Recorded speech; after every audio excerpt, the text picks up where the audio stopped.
মধ্যপ্রাচ্যে যুদ্ধের প্রভাব পড়ছে পুরো বিশ্ব অর্থনীতির উপর।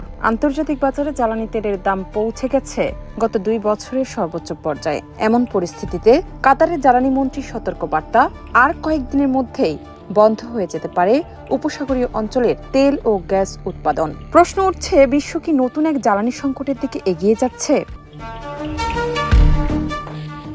কাতারের জ্বালানি মন্ত্রী ও কাতার এনার্জির প্রধান নির্বাহী সাদ আল কাবি ব্রিটিশ সংবাদ মাধ্যম ফাইন্যান্সিয়াল টাইমসকে দেওয়া এক সাক্ষাৎকারে বলেন, মধ্যপ্রাচ্যের সংঘাত আরও বিস্তৃত হলে উপসাগরীয় অঞ্চলের তেল ও গ্যাস রপ্তানিকারক দেশগুলো আগামী কয়েকদিনের মধ্যেই উৎপাদন বন্ধ করে দিতে বাধ্য হতে পারে।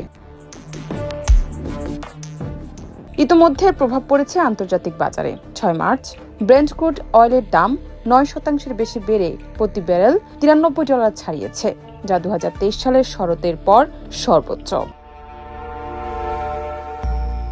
কাতার এনার্জি জানিয়েছে, সামরিক হামলার কারণে তাদের এলএনজি উৎপাদন কেন্দ্রগুলোতে কার্যক্রম ব্যাহত হয়েছে। সাদ আল কাবি সতর্ক করে বলেন, যদি যুদ্ধ কয়েক সপ্তাহ ধরে চলতে থাকে তাহলে তেলের দাম প্রতি ব্যারেল $150 পর্যন্ত পৌঁছে যেতে পারে। বিশ্বের মোট তেল সরবরাহের প্রায় 1/5 পরিবাহিত হয় কৌশলগতভাবে গুরুত্বপূর্ণ হরমুজ প্রণালী দিয়ে। তবে ইরান ও মার্কিন ইসরায়েল সংঘাত শুরু হওয়ার পর থেকে এই গুরুত্বপূর্ণ জলপথ দিয়ে জাহাজ চলাচল প্রায় স্থবির হয়ে পড়েছে। ফলে চীন, ভারত ও জাপানের মতো বড় অর্থনীতির দেশগুলো জ্বালানি সরবরাহ নিয়ে বড় ধরনের অনিশ্চয়তা পড়েছে। জ্বালানি বিশ্লেষক হোর্হে লিওন এই পরিস্থিতিকে বিশ্ব অর্থনীতির জন্য বাস্তব ঝুঁকি হিসেবে উল্লেখ করেছেন। তার মতে, যদি তেল সরবরাহ ব্যবস্থা 2 সপ্তাহের বেশি বন্ধ থাকে তবে বৈশ্বিক অর্থনীতিতে এর মারাত্মক প্রভাব পড়বে।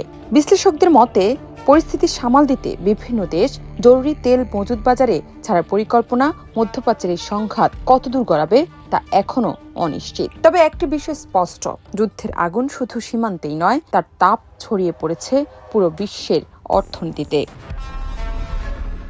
জান্নাত নিপু, দেশ রূপান্তর।